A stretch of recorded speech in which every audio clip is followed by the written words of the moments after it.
Welcome back. In this tutorial, we're going to be talking about how the Favorites folder works in SOLIDWORKS 2013.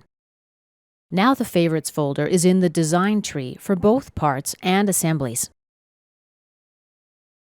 Let's go to Options, the Feature Manager branch. Here's where we choose to hide or show the Favorites folder, or to show it automatically. Let me cancel out of the Options dialog window. Personally, I find the way the Favorites folder works to be pretty convenient. Let's say you've got a really long feature tree and you want to find some sketches or features, or maybe you want to point a team member to some features really easily. What you can do now is just right-click on the feature and select Add to Favorites. Let's try it out.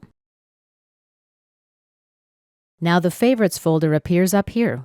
Let's expand it. And here's the sketch I just added. Let's add Chamfer 1 to the Favorites folder. Right-click, Add to Favorites. In addition to its current tree node, it also appears in the Favorites folder. So basically, the Favorites folder stores a shortcut to the file.